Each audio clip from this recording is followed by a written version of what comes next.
All right, thanks so much, Mary Kate, and thank you all for joining. My name's Dana Flightman. I'm from the Stalking Prevention Awareness and Resource Center, or SPARC, which is a project of Equitas, and I'm delighted to be here today to talk to you all a little bit about stalking. Thanks so much for introducing yourselves in the chat. It's wonderful to see we have multidisciplinary professionals from all across the country joining live, so that's fantastic. One thing I'm curious about, and I'm going to launch it here as a poll, is this the first time you've had the opportunity to attend a training specifically on the topic of stalking? So not a training where stalking was kind of mentioned, but a training that's like, hey, we're really going to talk stalking today and get into it. So I'll give you a few seconds to fill that out.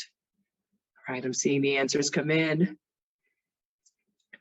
right, I'm shutting it down in 5, 4, 3, 2, 1.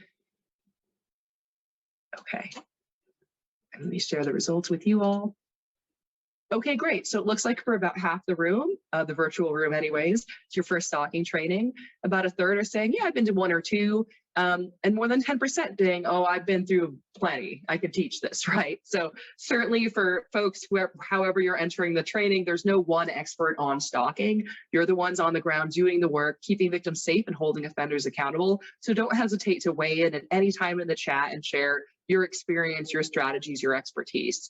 But you know, I like to start by asking this question because I do trainings all across the country for in-person and online for multidisciplinary professionals like yourselves, you know, victim services, campus professionals, law enforcement, attorneys, etc. And typically for at least half the room, it's the first time they've had the opportunity to attend a training specifically on the topic of stalking.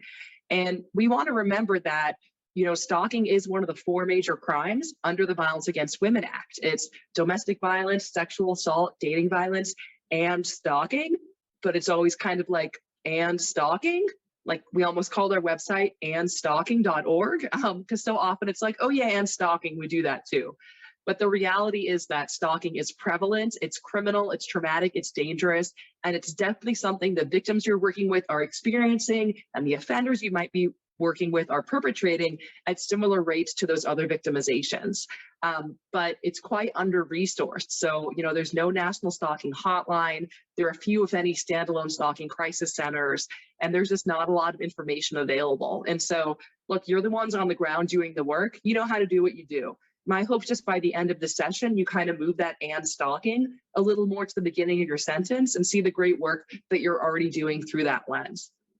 So SPARC, the Stalking Prevention Awareness Resource Center, is funded by the Office on Violence Against Women. We are the technical assistance provider on stalking. And our website is stalkingawareness.org. So we did not go with andstalking.org. So we have practitioner guides, and those are broken out by discipline. So we have for victim services, for law enforcement, for corrections and probation, for judicial officers, for prosecutors, for campus professionals, and so on. And we're always looking to expand.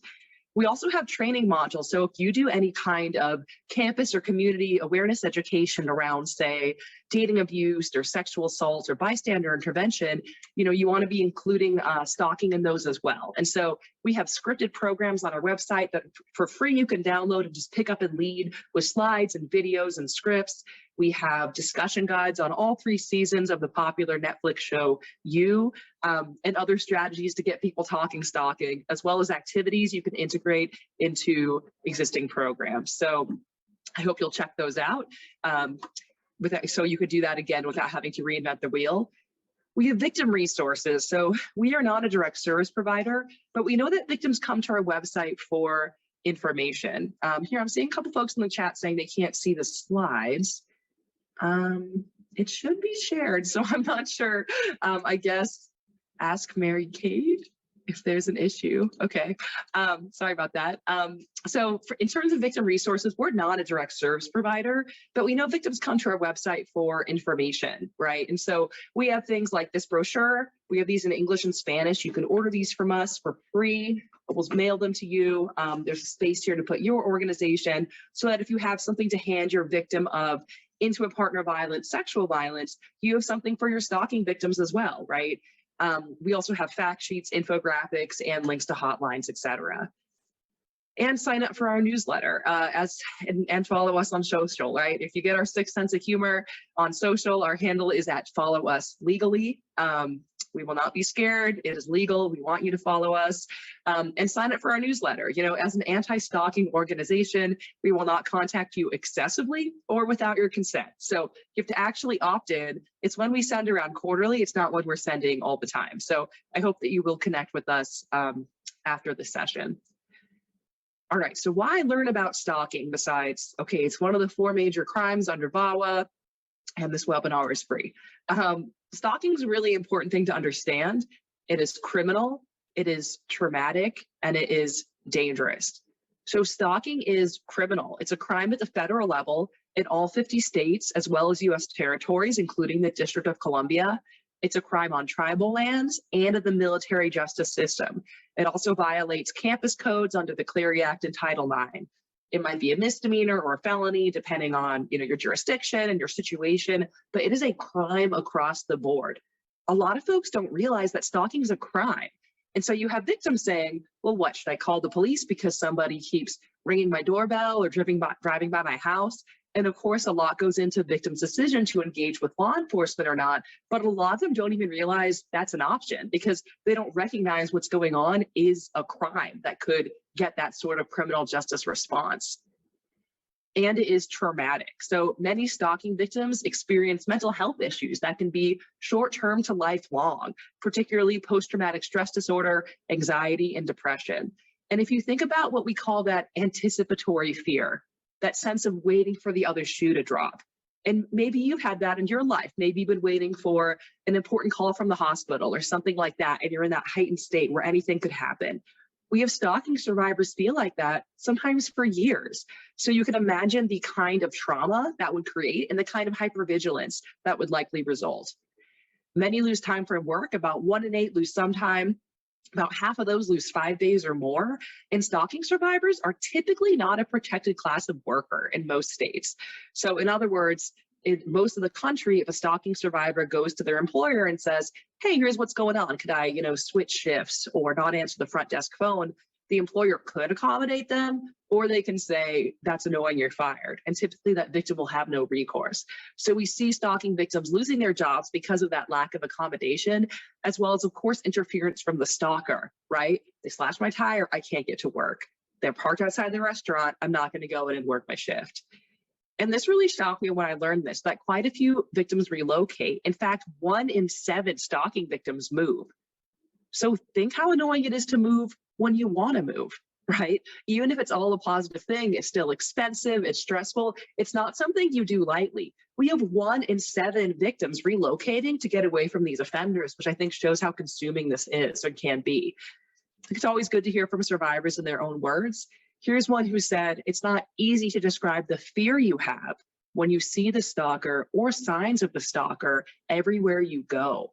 I have given up all hopes of ever having a safe life. For the rest of my life, I will be looking over my shoulder, expecting to see him there. And I like this quote because it illustrates what so many survivors have said to me, the sense that it's never really over, that I knew the day probation or parole ended, they'd call me, and they did. That rather than a traumatic event you could heal from, it can always recur. This person can always come back. And it is dangerous. Stalking often co-occurs with physical assault and sexual violence, including but not limited to rape. 1 in 5 stalkers use weapons to threaten or to directly harm their victims. And in 76% of intimate partner femicides, that's murder of a female partner by a male partner, in 76% of completed and 85% of attempted, there was stalking the year prior to that murder or attempted murder. And yet these signs are often dismissed as, oh, it's just texting, it's just following, it's knocking on the door. It's annoying, but no one's really getting hurt here. And that's simply not true. In fact, this wonderful researcher we work with, Patrick Brady, went so far as to say that stalking is homicide in slow motion. These behaviors and tactics adding up and escalating over time, just like intimate partner violence, not always right in a straight line, right? There might be periods of dormancy. There might be, oh, they're in person, now they're texting, maybe they're backing off. And now they're back doing something else and overall escalating. Now, I'm not saying every stalking case escalates to the point of extreme violence or homicide, right? That's not accurate. What I am saying is that every week I read cases of violence, attempted violence, homicide, attempted homicide. And at that point, responders are looking backwards and saying, oh, look, there's this whole history of stalking victimization. Often that was reported to multiple sources, but was not handled with the urgency that it deserved. And that's what I see again and again, this lack of urgency. And we don't want to do that, right? We don't want to wait for violence and then look backwards and say, oh, look, there was stalking all along. We want to identify when the stalking's happening and intervene then, because this is one of the few victimizations that actually gives us that opportunity where early identification and intervention could help prevent trauma, violence, and possibly even homicide. And yet, much like intimate partner and sexual violence, it's quite underreported. So depends what study you look at, of course, but certainly fewer than 40%. The study showed fewer than 1 in 3 stalking victims reporting to law enforcement, and even fewer than that seeking any kind of victim services. So if you can tell me in the chat, why do you think that is? Why would a stalking victim not call law enforcement or even seek out victim services the moment that they start thinking, you know, I'm getting kind of freaked out here, I don't like what's going on? Why not report? They think it might get worse. Yeah, that fear of escalation. We know that's very real, right? When that protective order served, when they get that knock it off call from law enforcement, that can absolutely escalate the offender's behavior, right? And they might try to really punish that victim for getting them in trouble. So they might be afraid of that.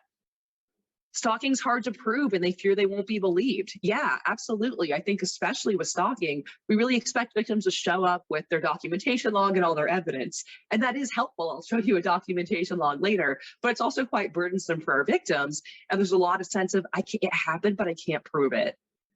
Or they won't believe me, or I'm going to sound crazy, right? Yeah, I'm just scrolling through here as you're answering. Yeah, they'll be seen as a crazy person, right? They're going to think I'm paranoid. They're going to think I'm overreacting. There's that fear of the responder minimizing it and saying, hey, you're crazy, you're overreacting, but also that second guessing the seriousness themselves. Someone mentioned, yeah, we see that minimization often that our victims do to themselves as well, right? That sense of, I don't want to overreact. Maybe I'm being silly. I don't want to make it a big thing. I don't want to get anyone in trouble. Maybe they didn't mean it that way, right? And really that minimization leading to that lack of reporting. They might blame themselves. Yeah, maybe I sent mixed messages. And of course, we see that sort of victim blaming with stalking similar to sexual violence. Did you lead them on? Were you really clear? Or you should be flattered. Yeah, they may feel law enforcement just won't help, right? That they won't be believed, or even if they are believed, they won't be helpful. They might have had a negative experience previously. They might be from a marginalized community that doesn't particularly trust law enforcement. They might have a friend who had a bad experience, but yeah, they just feel like they either cannot or will not help. And so I'm just looking through, oh yeah, this fear, I don't want to bother the police again. So sometimes it's that not taking it seriously enough. So absolutely, I think these are the big reasons here, right? That just can't prove it, minimizing it, fear the responder will minimize it, don't have the evidence, fear of escalation, etc. But let's say they do report. So this was a study in the state of Colorado, about 1,800 cases of domestic violence. About 300 involved clear documented evidence of stalking in law enforcement hands. So for all the reasons that we just said, that doesn't always happen. But we have 298 cases, evidence of stalking. How many cases do you think were charged as stalking? I got a stalking charge. It was 1. Only 1 case was charged as stalking. And look, a lot goes into charging decisions. You want to be strategic. I understand that. But we see this again and again in every study that looks at this similarly, that in calls for service, even when there are these evidence of stalking or stalking incident reports, very few are actually resulting in an arrest or a stalking charge. And our victim services aren't off the hook either, because most of our victims aren't seeking services. And about a quarter of them who do ultimately don't receive them, possibly because they don't know where to go, or because those service providers aren't sure how to recognize and respond to stalking. And so, look, this is a complicated victimization, and we know it's underreported, but even when it is reported, our law enforcement aren't necessarily recognizing it, charging it, and holding those offenders accountable. And our victim services aren't necessarily recognizing it as a unique victimization, safety planning around it uniquely, and getting those victims the help they need. But that's okay, we're gonna fix this today. So today I'm gonna talk about what is stalking and some tools to recognize it, the diversity of stalking behaviors, the intersection of stalking with intimate partner and sexual violence, and some big picture tips for responding to our stalking victims. Okay, so I keep saying stalking's so bad, we have to do something. Well, what is it exactly? There's your behavioral definition and your statutory definition. Every state and territory has a different stalking statute to make it fun, okay? And so it's important to know your statute, and we actually have them all on an interactive map on our website, along with some interpretation from our attorneys at Equitas. And so I definitely recommend you check that out. Of course, today I'm talking to a national audience, so I'll be focusing on the behavioral definition. But what I want to say about that behavioral piece, sometimes my criminal justice folks are like, I don't care what it is conceptually, you know, can I charge it or not? And I'd argue that no matter where you sit, you know, in your role in this process, that behavioral definition is really critical, because you might be in a state with a really narrow stalking statute.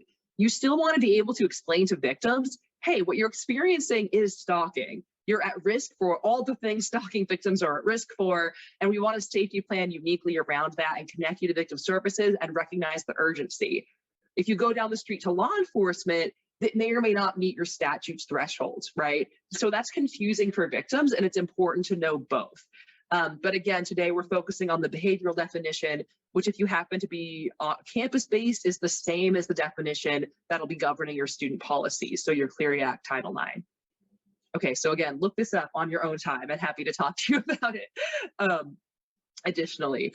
But speaking behaviorally here, I have these 3 scenarios for you, and all these scenarios are bummers, okay? We don't like any of them, but which of them are stalking? It could be all of them, some of them, none of them. So I'm going to launch them as polls. So this first one, a student peeks in the women's locker room to watch the women who are in there undress.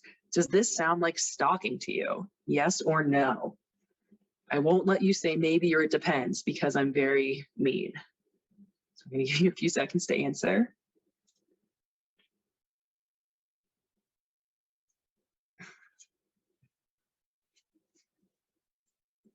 All right, I'm shutting it down in 5, 4, 3, 2, 1. Okay, so most folks saying no, but about a third of the room saying, yeah, that sounds like it could be stalking. Okay. How about this next one? We have an ex-partner repeatedly spreading vicious rumors about their former partner on social media. Does that sound like stalking to you? Yes or no?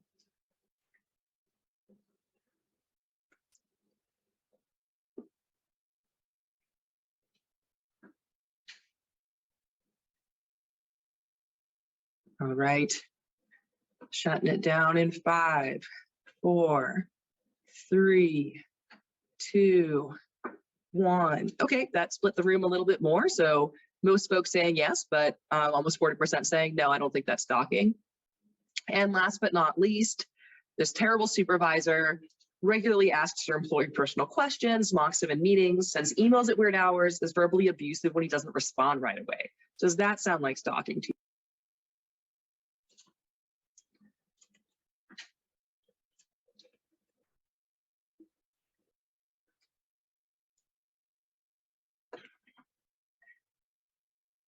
All right, shutting it down in 5, 4. Sorry, that's my cat. I hope you can't hear him. He's really loud. 5, 4, 3, 2, 1. Okay, so again, split the room with most people saying yes. So thanks for doing that. A few things might have come up for you when you were thinking through this. Again, we don't like any of these scenarios, but you might have been thinking, well, how many times would this have to happen? Or how did the victim feel about it? And so luckily for you, we're going to go through the behavioral definition and use these examples in there as we explore. All right. So behaviorally, stalking is a pattern of behavior directed at a specific person that would cause a reasonable person to feel fear for the person's safety or the safety of others, or to suffer substantial emotional distress. So to break that down a little bit further, it's a pattern of behavior. It's not a single incident or one-off event. And that's called a course of conduct in most stalking statutes and policies. So you might hear me use those terms kind of interchangeably today: pattern of behavior, course of conduct. I'm talking about the same thing. It's 2 or more acts that make up that pattern. In a few state statutes requires 3 or more, but generally your statute and behaviorally it's 2 or more. And those behaviors can be quite varied. So if I'm stalking you, because I'm the worst TA provider ever, okay? So maybe Monday I text you, Tuesday I'm mad you didn't respond, I smash your headlights. Wednesday I feel kind of bad about that, so I send you flowers. All of those are stalking behaviors, right? And so stalkers often combine acts that are crimes on their own, like that property damage, with other behaviors that aren't criminal on their own, but can become criminal in the context of a stalking case. So that's confusing because it's not illegal to text somebody, right? But it is illegal to stalk somebody. And it's also confusing because as a system, we tend to be quite incident-based. So, we answer a call for service and we move on. And when a victim is talking to us about, say, their smashed headlight, they may or may not think to mention, I know who did this, and they've been sending me weird text messages. And I've been getting weird packages lately. And my accounts have been acting weird. I think they've hacked into them. They probably don't think that's relevant to mention, right? Because that's not what we're talking about. We're talking about this incident. But it is relevant because it's letting you know this is not an isolated incident. It's part of a bigger pattern of behavior that often includes independently criminal and otherwise non-criminal acts. And so I really encourage you to think about, whenever you're talking to a victim about an incident, take a step back and think, is this isolated or is it part of a bigger pattern of behavior? And a lot of times our stalking crimes come in as property crimes, right? And no one's necessarily screening those and thinking, but it's the same person engaging in these other behaviors. So it's a pattern of behavior, 2 or more, and it's directed at a specific person or people. So in that first scenario, if we have an offender looking in the women's locker room, that might still be a crime. If they're looking at whoever happened to be in there that moment, that wouldn't really be stalking, because stalking is directed at a specific person or people. That being said, it could totally become stalking. Let's say that offender followed someone specific to the locker room and is now staring at her and then contacts her after. Now it is someone specific and we have 2 or more things, right? So it could totally become stalking. But again, stalking is targeted at specific persons. That being said, we often see what we call target dispersion, which is maybe an offender is stalking, say, their ex-partner. Ex-partner starts dating someone new. Okay, so now they're stalking their ex and the ex's new romantic interest, right? And look, stalkers are trying to get information about their victims. They're likely to reach out to a victim's family, friends, networks, colleagues, and others. So a lot of folks can be involved and even considered co-victimized in a stalking case. But behaviorally, we still see that as directed at a specific person because they're trying to get to that victim and they might use other people to do it. And it would cause a reasonable person to feel fear. So fear is really critical to understanding stalking, and it's actually what separates stalking from a victimization it's often confused with, which is harassment. So like in that third scenario, if my supervisor is emailing me early in the morning and then calling me names at the staff meeting, like, she's terrible and I hate her and I'm very upset. I'm not necessarily afraid of her. I'm just like, wow, this is very frustrating, because harassment's typically that repeated behavior that would make someone feel angry, frustrated, annoyed, disrespected, and create a hostile environment, right? And harassment can be quite serious. I'm not trying to minimize it in any way. It's just not necessarily scary. So let's say my supervisor's doing those things, but then I'm driving home. I think I see her car a couple back. She texts me a picture of myself walking my pug, says, why are you doing that instead of working? She emails my partner. I don't know how she got his email. Now I'm scared, right? Because like, she seems really fixated on me. What are the boundaries here? Like, is she going to hurt me? Like, what does she want from me, right? So harassment can absolutely be part of a stalking course of conduct or kind of become stalking. And it might even be a more strategic charge depending on your jurisdiction, but they are a little bit distinct because of that element of fear. And that's important for a couple of reasons. One is that our stalking victims are generally at higher risk for other kinds of victimization and violence than our harassment victims. So we want to recognize the urgency of that. And from a charging perspective, stalking is typically a higher charge than harassment. And I see it misused all the time. It'll, like, oh, the boss cornered her alone and, exposed himself. It was extreme sexual harassment. If you're afraid of sexual violence, if you're afraid, I would really say that's stalking, because stalking is about fear. So fear of what? This is where your statutes will vary. Behaviorally, we say fear around your physical safety as well as your emotional safety. And by emotional safety, I don't mean that in a touchy-feely way, like we all feel good all the time, though of course I wish that for you, right? But emotional distress is recognizing that your fear may be of things outside of bodily harm, right? You might be afraid of losing custody of your children or of never having a moment alone again. And people under emotional distress feel that they are under surveillance, that their life is being invaded, that they're being sabotaged or attacked, that they have to change their lives to accommodate this offender. The best quote I saw about it was a victim who said, "It's like he's taken my life without killing me." So that sense that your life really isn't your own because of the offender's interference, right? That's what we're talking about when we talk about emotional distress. Again, it's really about that fear. But fear is really personal, and that's tough, right? Because what's scary to me may not be scary to you, and vice versa. So we're going to watch, this is literally a 5-second video, and think about which of these folks you identify with more.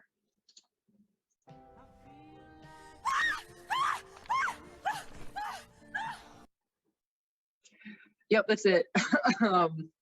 So some of you might have felt like the lady in this video, in which case, I'm sorry I did this to you. Someone the other day was like, where was the trigger warning? So I'm sorry if that's how you're feeling. But my guess is, on my hardened victim services and law enforcement on the call, probably this face left here is resonating a little more, right? This like, can you calm it down, lady? What's the big deal? Then we can understand where this guy's coming from with this face. But what if I told you that this woman was bit by a spider last year that looked just like that, had a terrible allergic reaction, went to the hospital, and almost died? Will we still be making this face at her? Hopefully not, outwardly anyway, right? Because what did I give you there? Context, information, the backstory. And context is critical in stalking cases. It's really everything in stalking cases, because a lot of times what's scariest to a victim or survivor may seem benign or even kind of nice to an outsider. For example, this was a case, woman did call the police, and honestly, she was hysterical. She's yelling, she's screaming, and all she'd say was, "There's a cup of coffee in my car." So understandably, the police are not sending out the SWAT team. They're kind of like, okay, congrats, lady. Like, you know, what, why, you know, you prefer tea? Like, what is your problem? And eventually she calmed down enough and said, "He's here." So it turned out there's a stalking survivor who had relocated to get away from the offender, address confidentiality, new job, really thought she'd covered her tracks. She leaves to go to work that morning. She gets in her car. There's a cup of coffee with his old nickname for her on it. So I can't see you, but typically when I tell that story in person, people go like, ugh, right? And what that tells me is a reasonable person would feel fear. It's really scary when we know the whole story. But if all we see is this artifact of the coffee in the car, we're like, dude, I wish my car did that. Why are you upset, right? We have no idea what's going on beneath that. Excuse me. So that context is really important. Something may be scary to the victim, but not to you as the responder. And so what you want to do is respectfully ask them more questions about it. Ask questions like, what message did that send to you? What's the story behind that? You know, tell me more about the meaning there, because those behaviors often have specific meanings only understood between the victim and the offender. The classic example is an offender saying something like, "I'll send you roses the day I kill you." Right? So the victim gets roses, is terrified. Everyone around the victim is saying, "Oh, that's so lovely," because they don't know about that specific meaning. And so it's context that makes stalking scary, and it's context that makes stalking stalking, because it's not illegal to send someone, give someone a cup of coffee or send someone flowers.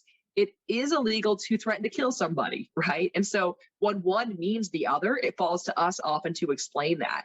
And it's also the context of what else is happening and how are these behaviors adding up over time that really makes it stalking.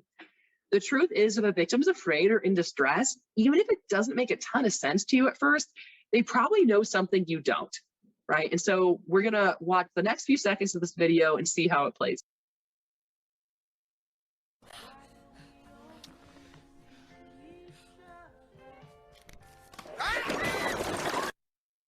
All right, so a very silly video, but I think makes the point well. We don't want to be that guy, right? And this happens in our stalking cases all the time. We have a victim in a lot of fear and distress. Now, if you have a responder saying, this is not that big a deal, it's a few text messages, they'll knock it off, I don't know why you're freaking out, when who was on point the whole time? It was our victim, right? So there's no better risk assessment than a victim's own fear. So if they are upset, they probably have the right instinct, even if we don't quite get it at first. But is it fear, right? So in that video, we can tell the woman's afraid because she's yelling and screaming and jumping. But as you already know from your work with victims and survivors, that's not always how victims talk to us, right? Victims respond to trauma differently. You might have some who present as really angry, who just seem really sad, who are laughing about the whole thing, or who have no affect at all, right? And we know that most victims aren't going to use the word fear or stalking because as a culture, we don't necessarily lead with, I feel afraid.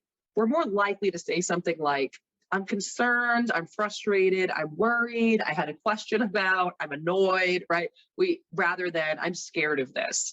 And also there's, like you said earlier, a lot of that minimization, and that impacts our victim reporting and how they talk about the situation as well. For example, this law enforcement officer shared the story with me. They were the regular point of contact for a stalking victim, and they called to check in, and the victim was in a really good mood. And the victim was like, today's a great day. He's only driven by my house 10 times. And the officer's like, what do you mean it's a great day? That's ridiculous. It's 9 in the morning. And the victim was like, oh, but usually by this point, he's driven by like 25 times. So I think it's going to be a low-key day. So it's not that the victim's unreasonable, right? But she is responding to repeated trauma by normalizing what to most of us would be really scary.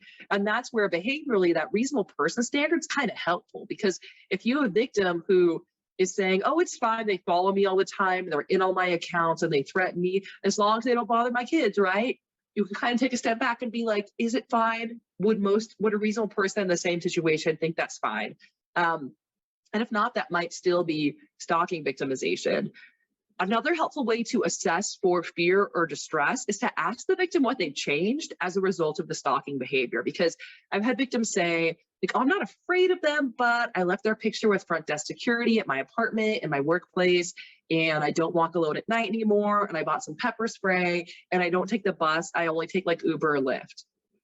Okay, so those aren't things you do when someone's kind of annoying you, right? To me, that indicates a higher level of fear or distress. So ask about those accommodations to assess what's going on. Have they changed their accounts numbers or settings, right? They changed their phone number. They blocked the offender on social media platforms.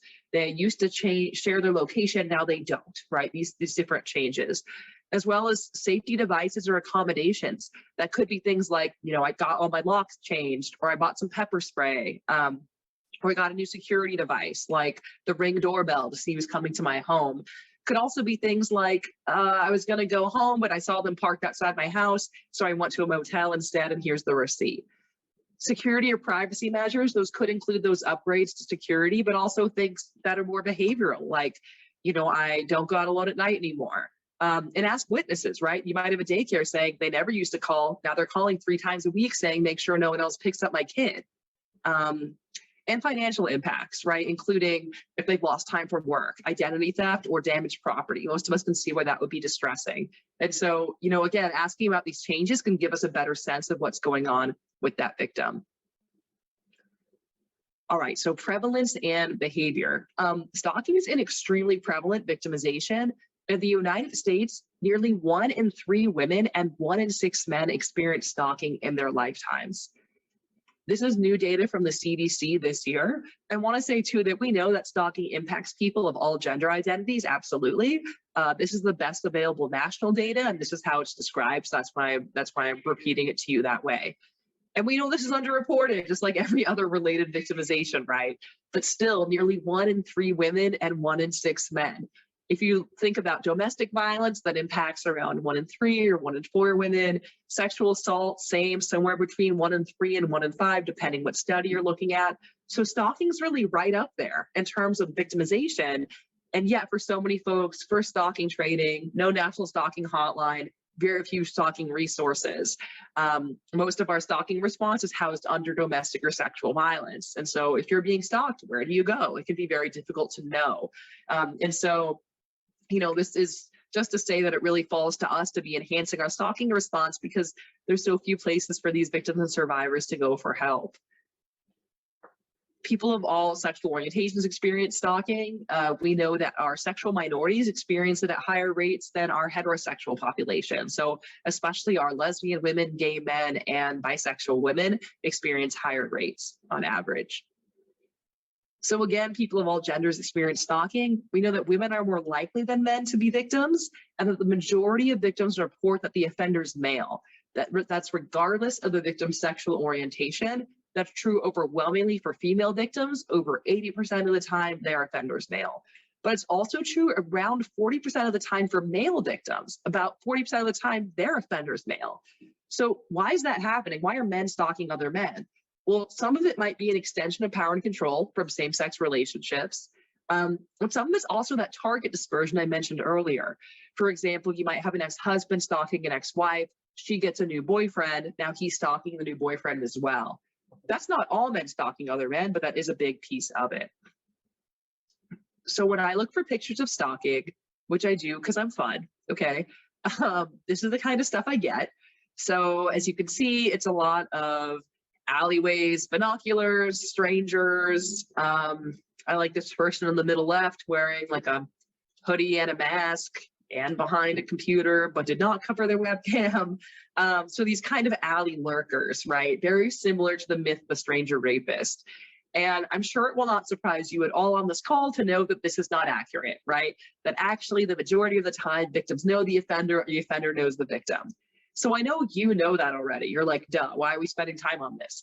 And it's because when most people think about stalking, you know, like when I'm talking about stalking outside of our field, because I'm fun at parties and stuff, people are shocked by this, because when most people think stalking, this is what they're thinking of. They're thinking about like a creeper stranger in the alleyway, or they're thinking about an obsessed fan stalking a celebrity, because that's most of the stalking news we see is about these like delusional fans.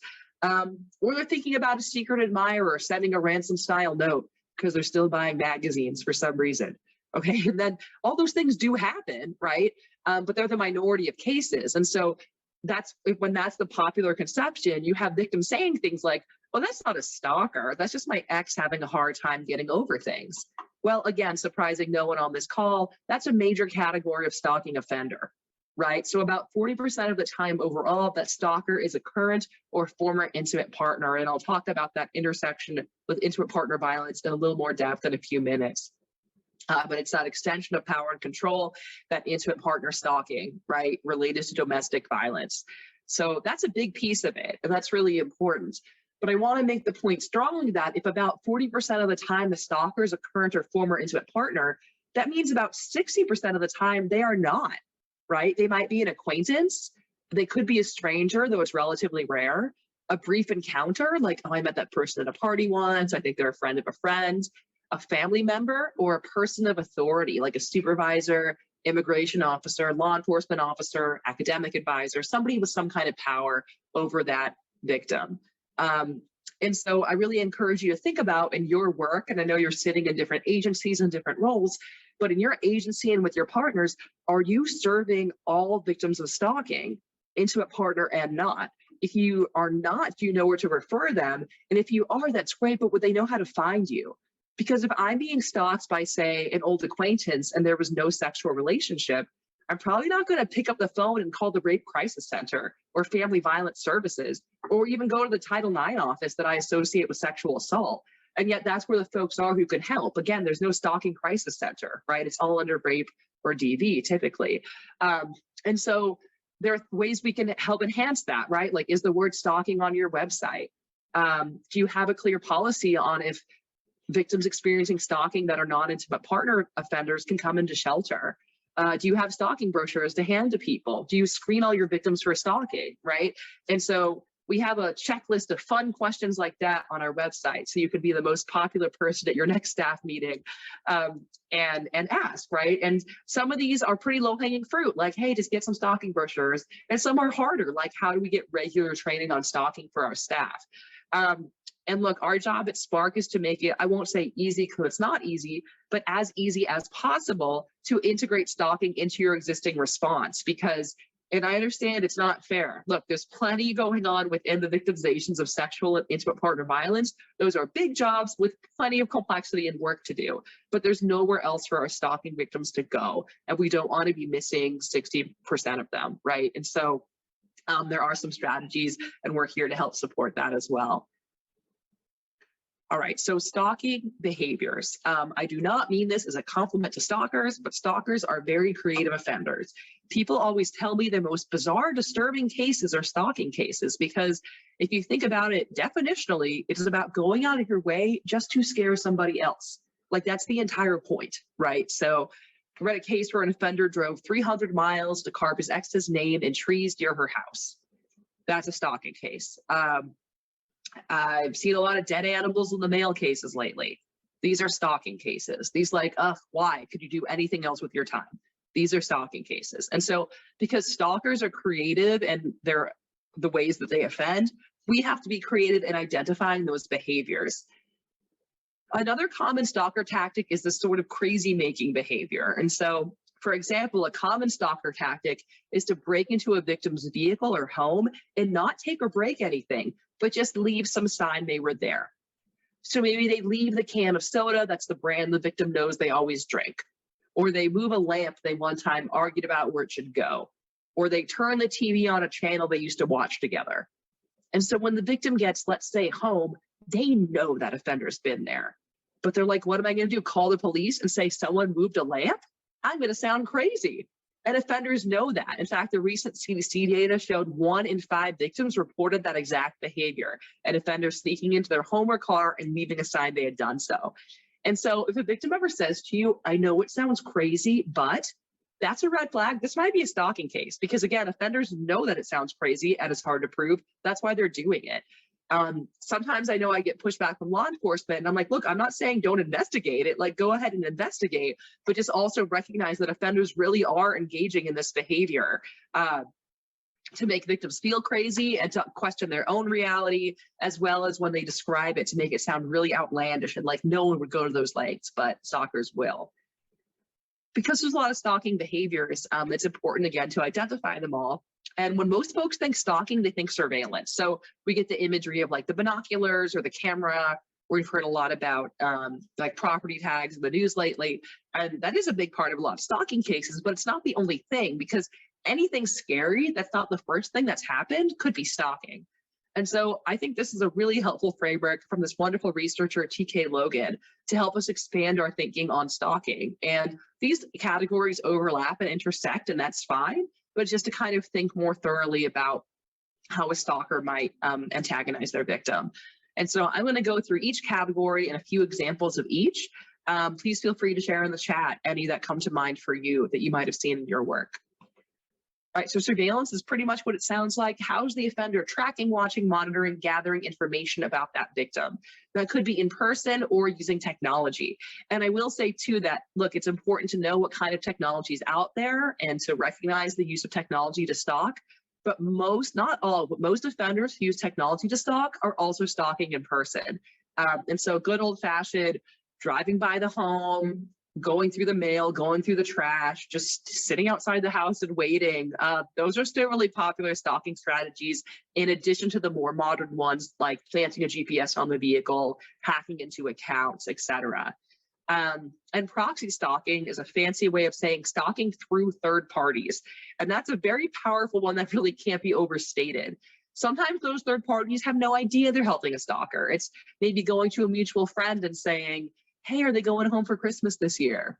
Or do they end up getting that internship in that city? Do you know when it starts, right? And that person has no idea they're helping a stalker. Or sometimes it's very intentional, and we see offenders who are in custody sending, hey, I'll get in trouble, but you go check up on them for me, or you send them this message, or you give them this package for me, right? And so those third parties approaching the victim. But that's often how they get information. That can happen through technology as well. Maybe the victim has blocked the offender on social media, but because they have mutual friends, certain things still pop up and they're just watching and seeing what they do. Or it could be true stalkerware, where they're seeing everything happening on the device. Okay, so that's surveillance. I'm seeing someone in the chat saying, I had a client stalker join her same running groups on Facebook to see where she was. Yeah, finding public spaces, whether online or in person, and just inserting themselves there, which is surveillance, as well as our next category, life invasion, which is how is the offender showing up in the victim's life where the victim doesn't want them to be there. So the victim's just trying to get through their day, and there's signs of the stalker, right? So we see that most frequently through our unwanted contact. Most of us have our phones with us all day, and so it's across platforms. Every time your phone buzzes, there they are again. They're texting, they're calling, they're leaving voicemails, they're commenting on social, they're, you sit down to do your job, they're in your work email as well. Just buzz, buzz, buzz, ring, ring, ring. They just keep trying to get you, trying to get you, trying to get you. Also showing up in person. That could be showing up at work, school, home, or like this person in the chat saying, just inserting themselves into public or semi-public spaces. And we see that quite often, that since when do you go to our kid's soccer game? Since when do you go to this grocery store that's 2 hours from your house, right? But finding excuses to be there because the victim is there, or to make friends with the victim's friends, or to harass the victim's friends. It can go either way. Property invasion, I already mentioned. Public humiliation, so just that, sharing intimate details where it feels like everyone knows something they wanted kept private, as well as that physically breaking into someone's home and exposing their secrets or just seeing things they didn't want them to see. So that's life invasion. Intimidation, again, stalking's about fear. So how is our offender intimidating the victim? Hopefully you can see how all these behaviors are intimidating, but we also see those threats, and those threats can be explicit, that I will harm you, I will do this to you, but also often implicit, like that cup of coffee in the car. What's that really saying? Especially if there's been violence in the past, right? It's saying, I found you, I can get to you. So we see those implicit threats as well as symbolic violence and property damage. For example, a crushed can. There was a case where an offender kept breaking into the victim's home and slashing her underwear, right? So this kind of symbolic sexual violence. Forced confrontations, like they're just in the hallway, they won't leave, I can't leave my apartment. Threats to harm oneself, that's really scary for our victim, or threats to the victim about harming them or others, right? Family, friends, pets, colleagues, etc. Or really threats to do any of these other behaviors. It could be threats to damage property, threats to release an intimate photo, all these different ways to intimidate somebody. And interference, what's actually changing for the victim? What are they losing as a result of the stalking? How are they being sabotaged or attacked? So we see that, of course, through actual physical and sexual attack, right? They're being physically harmed, but also financial and work sabotage. They're hacking into accounts, and now they're in and you're out. So not only are they looking at everything you're doing, but you can't get into it. That interferes. Or spreading rumors and ruining reputation. And if you remember way back when I started talking, I had those 3 scenarios, and the middle one was this ex-partner spreading rumors. Is that stalking? Yes or no? And y'all were split. I'd say of the 3, that's the most likely to be stalking behavior. And you may be thinking, well, people gossip. That's not necessarily stalking, and you're right. But we see some really targeted public humiliation and ruining reputation as part of our stalking cases.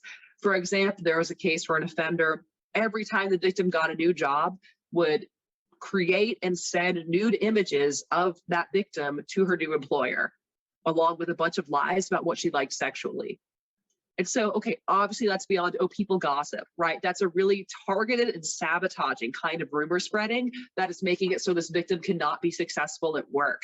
And we see that quite a bit, especially through that non-consensual image distribution, right? As well as sexual rumors. And so that could be so damaging and really sabotage a victim socially, professionally, romantically, etc. And so we see that quite a bit as part of stalking cases. We also see offenders ruining the victim's reputation, for example, getting a protective order against the victim or calling CPS on the victim. And so by the time it's in front of a judge, it's like, hey, I think everyone needs to calm down, when really it's the offender orchestrating this whole thing, right? Also, of course, seen interference like road rage, they're tailgating, keeping them from leaving, that false imprisonment or standing in the doorway. Or interference can be very tangible, like property damage. They slashed my tire, I can't get to work. That, interferes with my day, right? And so all those different things. And so this is only scratching the surface of stalking behaviors, but I think for a lot of them, when people see these, they don't really think, oh, stalking. But again, if it's scary and not the first thing that's happened, it could be stalking behavior. So make sure you're asking your victim about all of these stalking behaviors with at least these 4 questions. There's a longer version of this that is a risk assessment that's free at coercivecontrol.org. that I highly recommend. But at a minimum, let's ask about these categories, because typically if you ask a victim, are you experiencing stalking? They're going to be like, no, it's not stalking. But if you ask them, hey, has there been surveillance? Have they tracked, followed, or monitored you? Have they invaded your life or privacy? Have they intimidated or scared you through threats, property damage, etc.? You might end up with more information. And if they say yes to any of these, okay, were you afraid or concerned for your safety? Did you make those life changes because of your fear, right? Like those changes to routines, those accommodations I talked about earlier. And were you worried about other impacts? And this can help you assess for, what's going on here? Is this harassment? Is this stalking? How serious is this? And what's the full scope of the course of conduct?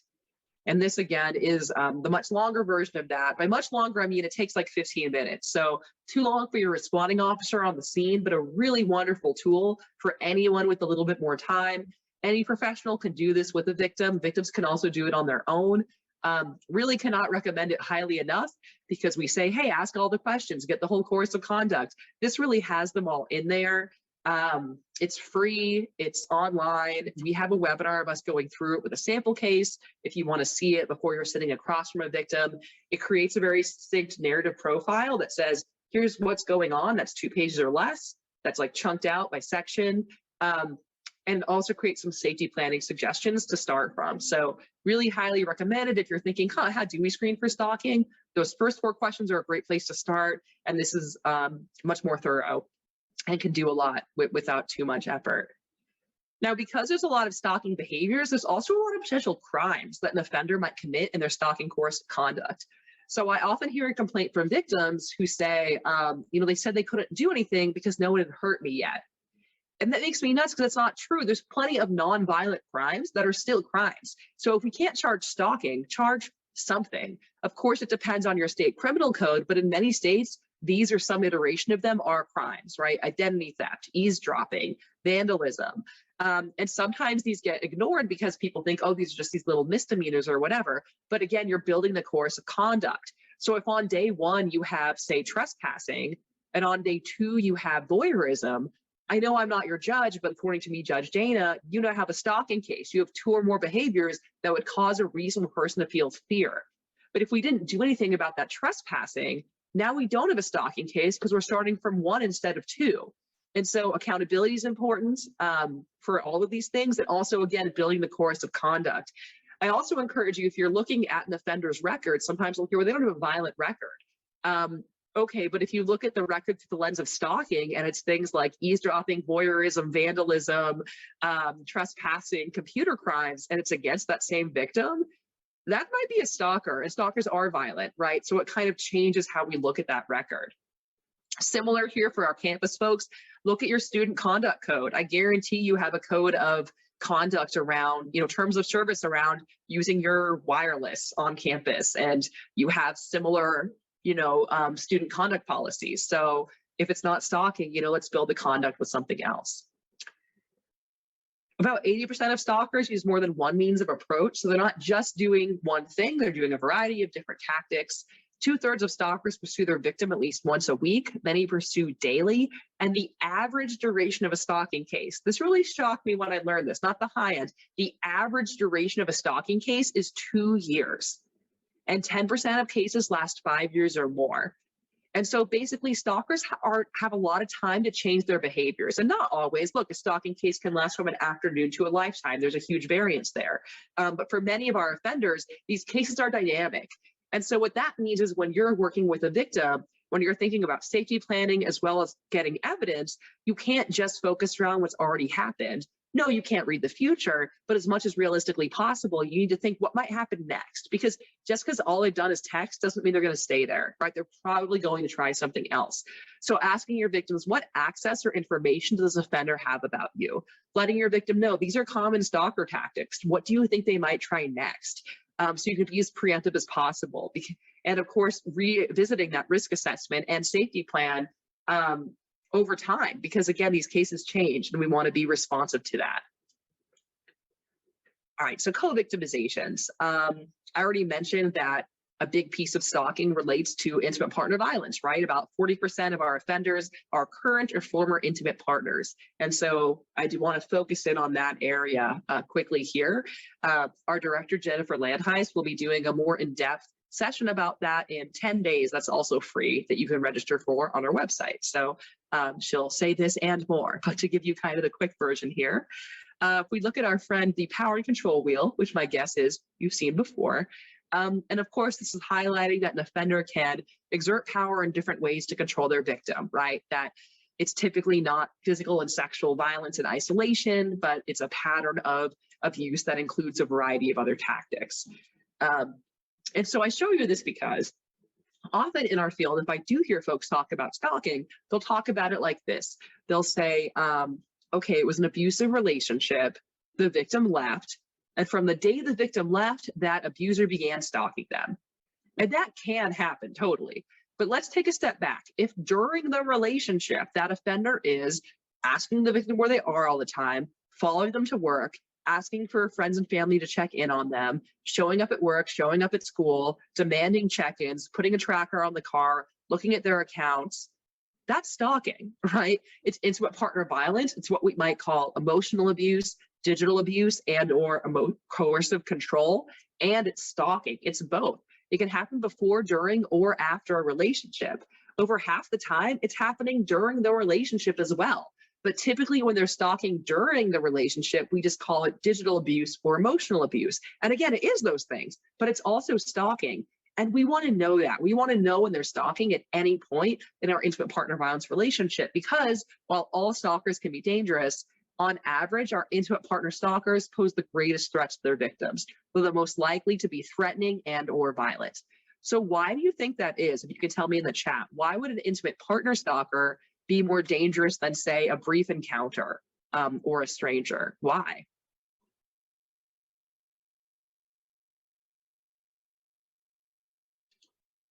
Any ideas? I'll wait for you. I'm very stubborn.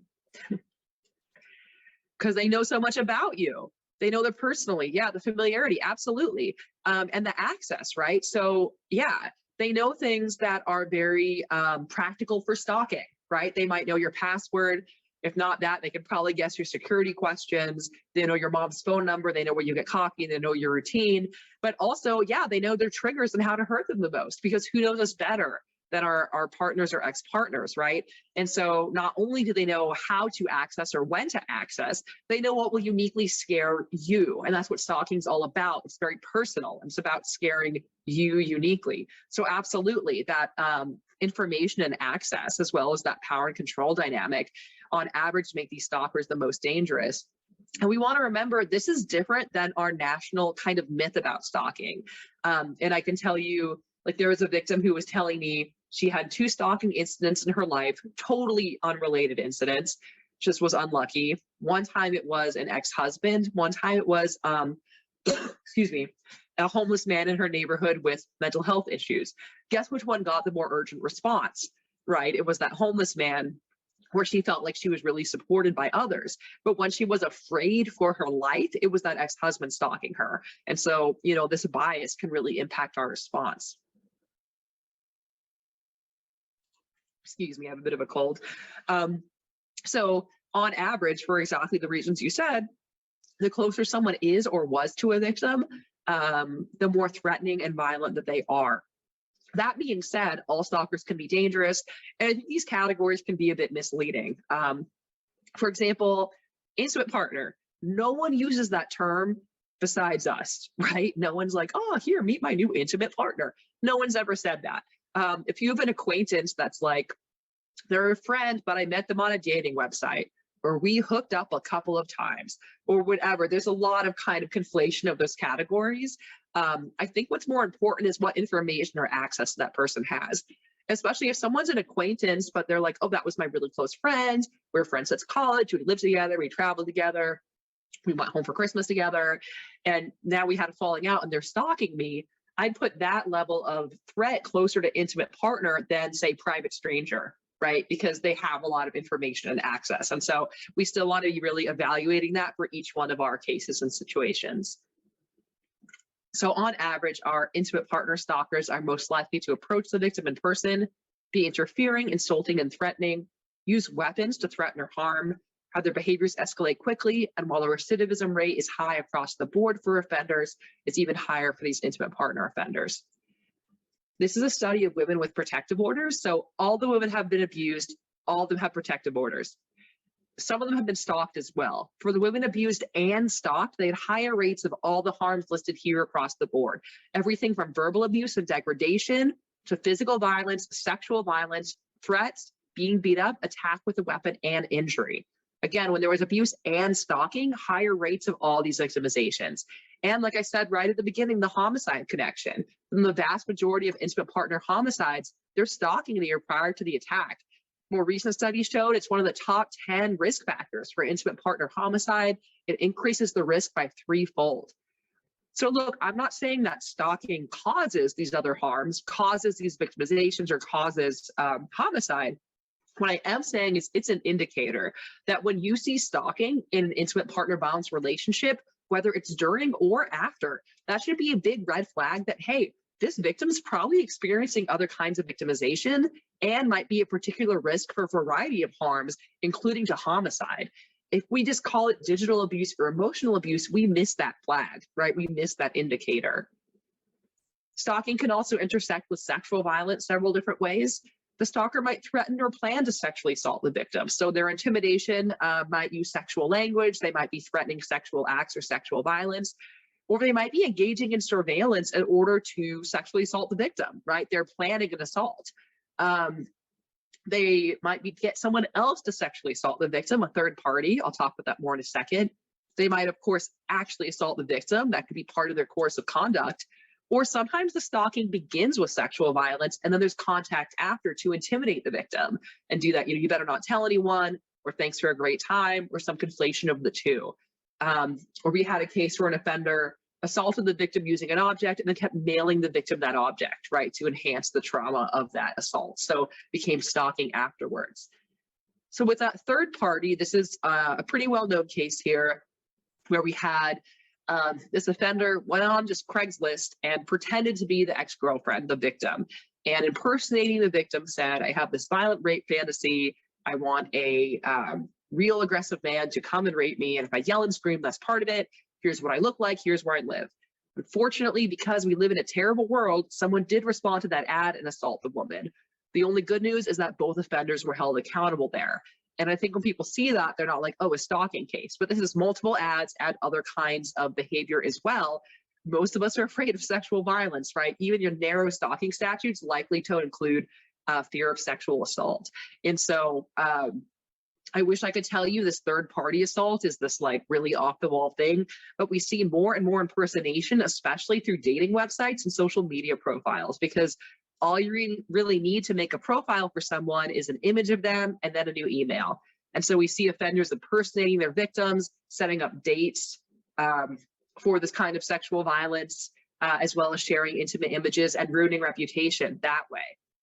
So that stalking for sexual violence can look really scary, like this rape threat, or it can look like grooming, right? And so if you think about grooming through the lens of stalking, and in both examples, there's no statute that says when fear has to attach. So you might have a victim saying, well, yeah, I wasn't scared on day one when they texted me and told me I seemed really mature for my age. I was flattered by that, right? But now when I look back and realize our entire relationship was a setup for my sexual assault, and it all started with that text message, that's terrifying. That could still be a stalking case, because again, fear could attach at any time. But also answers, sometimes you get questions about, well, if the victim didn't know like that ad was up there, how could they be scared? If when they found out they would be scared, or a reasonable person would be scared, that could still be stalking. And so I encourage you to think about that grooming for sexual violence, human trafficking, child sexual abuse, etc. also is stalking, intersects with those crimes. And just the co-victimizations, about a third of women stalked by an intimate partner were also sexually assaulted by that partner. And it's not just sexual assault, other kinds of sexual violence as well. So from that same study, women who had, again, were abused and had protective orders, of course, have high rates of other kinds of sexually abusive behaviors. But the women who had that and were stalked have even higher rates of everything from sexual degradation to coercion, verbal pressure, forced substance use over 4 times as much, implicit threats for force, as well as penetration while victims sleeping. So again, when there's abuse and stalking, there's often the co-occurrence of sexual assault, as well as higher rates of all these other kinds of sexual victimizations. And so long story short, too late maybe, ask about co-occurring victimizations, right? Of course, ask your stalking victims about intimate partner and sexual violence, but most of our victims coming in the door are going to be primarily presenting as sexual assault or intimate partner violence victims. Make sure you ask them about stalking victimization, because very few people have that lens primarily on stalking. It gets missed quite a bit, and it's an important indicator of other kinds of violence and harm, as well as its own unique victimization that needs to be planned around. So I know I keep saying, like, name stalking, call it stalking, and you might be like, okay, I get that you want me to call it stalking because you're like the stalking lady, but does it really matter? And unsurprisingly, I will argue it does for these reasons. One, your charging and prosecution options. I understand stalking is not always the most strategic charge, depending on your statute, but it's not never the most strategic charge. And most prosecutors like having a menu of options, right? It can also be extremely strategic in the right case, and prosecutors love it when they get it. And I'll tell you why. If you're charging an incident of violence or battery, the court's generally going to try to limit you to that evening where the violence happened, right? But if you're charging stalking, you can bring in the entire course of conduct and paint a much fuller picture of just how terrible this offender is. So those details that haunt you now, that haunted me, right? The cup of coffee in the car, flowers the day I kill you, carving your name in the tree, haunts judges and juries as well. And again, paints a much fuller picture. This is not someone who has an anger management issue who snapped one time. This offender has a long history of abusive and terrifying and, you know, premeditated acts that are scary. And look at all of them. And we can, because we're looking at the whole course of conduct. So that can be quite strategic in the right case. Also, safety planning. If we call it, when you think stalking, you want to be thinking, maybe I want to use that stalking specific risk assessment. I want to be thinking about surveillance, life invasion, intimidation, interference. I want to recognize the other victimizations that might be going on here. If we don't call it stalking, we kind of miss all of that. And victim empowerment. Even for the victims, like, I'm not doing any of that. Like, I don't want to tell anybody. I don't want to sit with you and make a little plan, right? Even just to be able to articulate, instead of my ex is being creepy or my neighbor's being weird, to say, I'm experiencing stalking, and that's a real thing. And, you know, there are resources for that, and there are other victims who experience that. The thing is, I hear the word stalking all the time used incorrectly. So you might have heard or said something like this, like, oh my God, totally stalking your vacation pics. And sure, you can use social media to stalk somebody, but that's not really what seems to be going on in this conversation, right? And I hear this all the time. And I'm certainly not saying that casual use of the word stalking is causing stalking, but I do think it dilutes the seriousness of the term, because we know that most victims tell their friends or family first. So how does that person respond, right? And the casual use of stalking makes us think it's not that big a deal, when actually it is. And argue it's a bit unique to this crime at this point, right? No one's like, oh man, that party was so lit, it's arson, right? If you tell your friend there was arson, they're going to be like, dude, there was arson? You got to call the police. Are you okay? There was freaking arson. But if you tell your friend, I think it's stalking, you're likely to get this, like, is it stalking or is it stalking kind of response. And that can have a really chilling effect on if our victim continues to seek services. And I think that impacts our victims and their minimization, our informal supports, as well as us as formal supports, frankly, because it gives us a sense that we know what stalking is and it's not a big deal, when most folks don't really know what it is, and it is kind of a big deal. So responding to victims, some big picture tips here. We want to recognize that victims respond to stalking in different ways. All of these are normal human valid responses, right? But some might be more or less helpful in dealing with the stalking victimization. So we have some victims move against the stalker. Those are victims who are like, oh, you're stalking me? Cool, you're going to jail, right? So they are like, I'm taking you down. You're not getting away with this. They're going to move against the stalker. You have others do the opposite, move inward. I don't want to cause a problem. I don't want to get anyone in trouble. I don't want to put anyone at risk. And so you have them really isolate and not really talk about what's going on. You have others move away. That's why so many literally relocate, but moving away also includes anything that creates distance. So I'm changing my routes to and from work. I'm changing my phone number. I'm blocking them on social, right? I'm creating that distance. You have others move towards the offender, trying to appease them. Okay, they want to talk every day. I'll call them once a week, right? Trying to kind of negotiate what's going on. And you have some move outward, move to folks like you who can help. And that's great. But by the time they've done that, they've probably already tried some of these other things. And so it's good to ask victims what they've done already, so you can meet them where they are and also assess what's working and what's not working. I also want to address this moving away piece. So we often hear this advice given to victims where they're told, okay, they're calling you, change your phone number. They're following you, like change your routes to and from work. But let's play that out for a second. If I'm stalking you, and let's say I love to call you, that's my favorite, right? So I call, and eventually you're like, I am so over Dana calling me, I'm going to change my freaking number. So eventually I call and I get that this number is no longer in service. Am I, the stalker, going to be like, oh man, I guess I'll stop stalking you and become a productive member of society this day? No. Right? I'm already stalking you. I know where you work. I know where you live. I know your email. I'm just going to find another way to you. And I might actually escalate my behavior because how dare you? That was my favorite way to stalk you. And now you're moving against me. Right? This isn't to say that victims should never do that, or it's really just to ask victims how they think the offender will react. Some will say, yeah, I would love to block them on, say, Instagram because I'll feel safer using the app. And then if they contact me, it's really clear and it's helpful from a criminal justice perspective, right? You know, you changed your number, Dana found your new one. You blocked her on your new number, Dana found you on Instagram. You blocked her on Instagram, she emailed you. It shows that resistance and persistence. It goes to my intent. That's really helpful from that criminal justice perspective, but did that make the victim safer? Maybe, maybe not. So some victims will say, yeah, I think that'll make me feel better. That'll give them a clear message. Great. Some might say that'll make them angry and I'm worried they'll show up in person. Okay, less great. We want to know that, right? And so ask the victim how they think they'll react to those kinds of distancing tactics. One piece of move away advice we do generally advise is to cease contact with the offender. And that's because offenders see every contact as a win. And so if they call 100 times and the victim picks up and says, I hate you, don't call me again, tomorrow they're calling 101 times. That being said, the disengagement's not always possible or realistic. So, for example, we had a case where it came out in court, the victim had called the offender at 2 in the morning, they talked for hours. So the defense is like, well, how scared can she be? If she's so scared, why would she call him, right? So we asked the victim's like, yeah, I knew he got off work at the bar at 2 a.m. I could hear him get in his car, go home and fall asleep. I knew he wouldn't come over, break my windows, wake my kids up again. Perfectly reasonable, right? So sometimes it's that keep your enemies closer. You want that text message saying I'm coming over so you can leave. You want to see, are they dating someone new? Maybe they'll leave me alone. If you block them and completely cut off contact, now it's very opaque. You can't take the temperature of the situation. So for some victims, it's that keep your enemies closer. That's the most strategic. So it's both, right? You want to recommend no contact because of that intermittent reinforcement and recognize that may not be possible.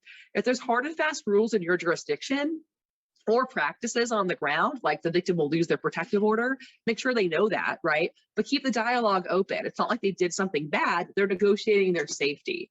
And I also think more education on this is needed because if you look at like the bottom of the screen, you have victims getting this all the time. If they respond and say, I hate you, stop, it doesn't mean the contact was truly mutual or they weren't afraid or in distress, right? And sometimes it's framed that way. We often tell victims to document, but we don't always tell them how. And so they might say like, oh, it was a crisp day on the Eastern Sea. We're like, no, we're not going to read that. And so this is free on our website in English and Spanish. You can adapt it. Very succinct, date, time, what happened, where did it happen? A lot of jurisdictional issues come up in our stalking cases. Every, again, state has a different statute. So I'm in the DC area. I flew out of Dulles the other day. I live in Maryland. So I went through Maryland, the District of Columbia, and Virginia. That's at least 3 statutes in my hour-long drive, right? So if someone was following me the whole time, where did that take place? As well as online, right? That can be really tricky. And getting evidence from Snapchat is different than Facebook, is different than Gmail. And so make sure you're noting the location, as well as that online platform if it happened online. Most victims do not understand jurisdiction. if there were witnesses, their information, if evidence is attached, and make sure you're going over with victims how to save evidence, because it's not intuitive. Make sure that they take a screenshot. They know they have to overlap the text message that says, I hate you and I really hate you, and not start with the next one, right? They have to show, if there's text 1, 2, 3, take a picture, text 3, 4, 5, take a picture. You need 3 twice to show nothing happened between those, right? That they have to slide their thumb over and show the date and time. These things might seem intuitive, but they really aren't. So make sure that you're familiar with what evidence will, count in your jurisdiction, and that our victims know how to get that. And also recognize that when most victims get, say, a threatening text message, their instinct is likely to delete it. So encourage them to not do that. Maybe they're only opening it in front of you, or, with law enforcement, with victim services, but to try to keep that evidence, take those pictures, etc. And if they made a report to anyone, if it was law enforcement, great, let's get their, their department, their badge number. But, if they report to private security somewhere when they were out, was it the bouncer at the bar? Was it their RA on campus? Whoever it was, let's get that information, because they might be a witness later. Again, many victims feel like I told an authority figure. They may or may not understand kind of the jurisdiction of that. And even if it's the same officer, or the same department every time, it could be a different responding officer. And so often victims complain that they're like, every time I call, it feels like the first time. And when they tell that officer about the cup of coffee in the car, the person has no idea what's happening. It's quite burdensome to victims to ask them to do this, but if you present something like this along with the sharp assessment results, it can really give a bigger context and just let people know this is just the latest incident in this chain. The truth is these incidents add up, right? But they only add up if we do the math. And so something like this can really, really help. Of course, what we need most of all is much easier said than done, which is that coordination, because the reality is our system is not set up for stalking cases. It is set up to be incident-based, and that's just not how stalking is. It's not set up for this highly contextual, often multi-year, multi-jurisdictional pattern of behavior that is stalking. And when I see cases that result in violence or homicide, which I see again every week, usually it's not like one person just did a bad job in the response. It's not like, oh yeah, if that one guy had called it in, we would have been set. It's really a system failure and a lack of urgency. And we need everyone together on this. We need our public awareness educators to make sure our general public knows what stalking is, that our victims identify when it's happening to them, that when they tell that friend or family member, that person is the right response and helps get them to victim services. We need our victim service providers to identify stalking as unique victimization, see the increased risk, and act with urgency to safety plan uniquely around that stalking. We need our law enforcement to recognize it and to charge it. We need our prosecutors to pick up those charges and argue them effectively. We need our courts to sentence it appropriately. We need our probation, parole, and corrections folks to continue to hold those offenders accountable and keep those victims safe, as well as recognize when they're supervising an offender who's stalking, even if they weren't convicted of stalking, right? When any of that doesn't happen, we lose victims. And there's no one's job to coordinate this. And the reality is, after this 90 minutes, you now know more about stalking than most people in our field. That's the reality of the situation. And so it kind of has to be you, in whatever role you play, saying, hey, this is stalking and not everyone gets the urgency here, but I do. And doing your best to walk your victim through the system that isn't quite set up for it, because we don't want to be losing our victims like this. A few resources to help you do so, and then I'll stick around for questions. Spark is a project of Equitas, the prosecutor's resource on violence against women and related crimes. And so if you want to talk stalking statute, if you're a prosecutor, if you're working with prosecutors, if you want to think about admitting digital evidence, charging decisions, etc., they're free 24/7 assistance. So they're a great resource. We also can co-train with them. The closest thing we have to a stalking hotline is Victim Connect, run out of the National Center for Victims of Crime.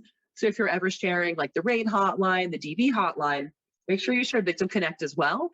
Again, they're typically going to connect to domestic violence or sexual assault services, because that's where our stalking response is often housed.